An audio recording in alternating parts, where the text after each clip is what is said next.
அப்பாடா இதுக்கப்புறம் வந்து மனசுக்குள்ள வச்சிருக்க முடியாது அப்படிங்கிறதுனால முத்து கிட்ட மீனா வந்து உண்மையை சொல்லி ரோகிணி அப்படிங்கிறவங்க தான் வந்து கல்யாணி, கிறிஷோடைய அம்மா. அவங்க தான் அவங்களுக்கு ஏற்கனவே கல்யாணம் முடிஞ்சிருச்சு, எல்லாமே அவங்க இந்த வீட்டில் சொன்னது எல்லாமே போய் அப்படின்னு தூக்கி போட்டு உடச்சிட்டாங்க அப்படின்னு நம்ம நினச்சிக்கிட்டு இருக்கோம். ஆனால் இது கனவா இல்லை வந்து நிஜமா அப்படிங்கிறது தான் ஒரு முக்கியமான கேள்வி. ஸோ இப்போ இன்னைக்கு எல்லாருமே என்ன சொல்கிறாங்க அப்படின்னா வந்து இப்போ ஒன்று மீனா வந்து வருத்தமாக இருக்காங்கிறத எல்லாரும் ஒத்துக்கிறாங்க. ஏதோ ஒரு மாதிரி குழப்பத்தில் இருக்காங்கன்ட்டு. யார் யாருக்கு அது தெரியல அப்படின்னு வந்து பார்த்தீங்கன்னா மனோஜுக்கும் விஜயாவுக்கும் தான். அதுதான் வந்து அண்ணாமலை ஒரே வார்த்தையில் சொல்லிடுறாரு, பாசம் இருந்தால் ஒருத்தவங்க வந்து வித்தியாசமாக நடந்துக்கிட்டா நமக்கு புரியும் அப்படின்ட்டு. விஜயா வேலை செய்யறதுக்கு மழுப்புறதுக்கு தான் அப்படி பண்றா அப்படின்னு வந்து விஜயா சொல்றாங்க. மனோஜ் என்ன சொல்றாரு அப்படின்னா வந்து இதெல்லாம் அட்டென்ஷன் சீக்கிங், எப்படியாச்சும் வந்து எல்லாருமே அவளை பத்தி பேசணுங்கிறதுக்காக அப்படி பண்றாங்கன்னு ஏதாச்சும் சும்மா லூஸ் மாதிரி உளறிட்டு இருக்காரு. உளறி கொண்டு இருக்கும் வேலையில தான் இப்போ வந்து பாத்தீங்க அப்படின்னா வந்து இப்போ ரோகிணி அப்படிலாம் கிடையாது, அவங்க அப்படிலாம் பண்ணல அப்படின்னு அப்படியே வரிஞ்சு கட்டிட்டு வரும்போதே எல்லாரும் சந்தேகப்படணும். என்னதான் பிரச்சனைன்னு கேட்டால் மீனா ரோகிணியவே பார்க்குறாங்கிறது எல்லாத்துக்கும் தெரியுது. அப்போ கூட வந்து ரோகிணியால தான் பிரச்சனையாங்கிறது முத்துக்கு யோசிக்கல.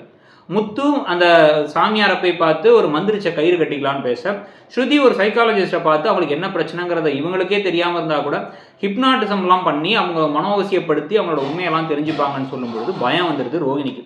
மீனாவுக்கும் அப்படிலாம் பண்ணால் நம்ம உண்மையை சொல்ல வேண்டியதாகிடுமா? இப்போ ரோகிணி மாட்டக்கூடாதுங்கிறதுல இப்போ வந்து ரொம்ப ஒரு ஸ்ட்ராங்காக இருக்காங்க மீனா. இதை நினச்சாதான் நமக்கு இன்னும் கடுப்பாக இருக்குது.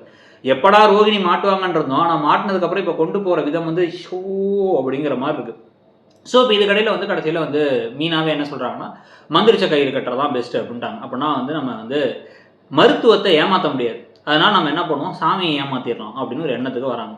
ஸோ என்ன பண்ணுறாங்க, நேராக அங்கே போய் பார்க்க அந்த சாமியார் நாடியெல்லாம் பிடிச்சி பார்த்து அந்த லேடி என்ன சொல்கிறாங்கன்னா, உங்களுக்கு ஏதோ ஒரு பிரச்சனை இருக்குங்கிறது எனக்கு தெரியுது, உன் மனசில் இருக்கிறது வந்து குற்ற உணர்ச்சி தான், அதான் வந்து நல்லா தெளிவாக தெரியுது, நீ அவன்கிட்ட ஏதோ மறைக்கணும்னு நினைக்கிற, இந்த கயிறை நான் இப்போதைக்கு கொடுக்குறேன், ஆனால் உண்மையை மறைக்கிற வரைக்கும் நீ இப்படி தான் இருப்ப அப்படின்ட்டாங்க.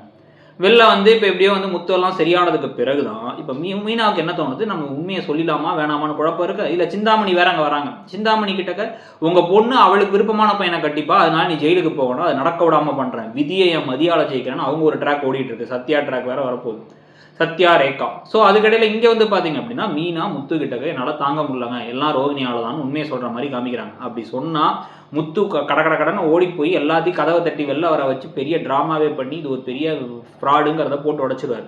ஆனால் நாளைக்கு என்ன பண்ணுவாங்க, இப்படி அவங்க சொல்லலாம்னு நினைக்கும் பொழுது அப்படியே ரோகிணி வெளில வந்துட்டு மீனா தயவு செஞ்சு சொல்லிடாதீங்க மீனா, அவ்வளோதான் மீனா, நான் போயிடுவேன் மீனா அப்படின்னு மிரட்ட மீனா உடனே பயந்து போய் சொல்லாமல் இருக்காங்கன்னு ஆக போகுது. கொஞ்ச நாள் இப்படியே போச்சுன்னா மீனாவும் இந்த குற்றத்துக்கு உடந்தைன்னு ஆயிடுவாங்க. நம்ம கடைசியில் வந்து ரோகிணி மாட்டினா மீனாவும் மாட்டுற மாதிரி நடக்க போகுது. ரோகிணிக்கு கடைசியாக மீனா ஹெல்ப் பண்ணுற மாதிரிலாம் வரும்பொழுது தான் நம்ம செவுத்தில் போய் டும் டும் டும் அப்படின்னு முட்டிக்கலாமாங்கிற மாதிரி இந்த கதை போக போதோ அப்படின்னு நமக்கு ஒரு தோணுது. ஸோ அதை பற்றி நீங்கள் என்ன நினைக்கிறீங்கிறதையும் சொல்லிட்டு மறக்காமல் இடம்பொருள் சேனலையும் சப்ஸ்கிரைப் பண்ணிடுங்க. நம்மளோட இன்னொரு சேனலான இடம்பொருள் நவ்வையும் சப்ஸ்கிரைப் பண்ணிக்கோங்க. தேங்க்யூ.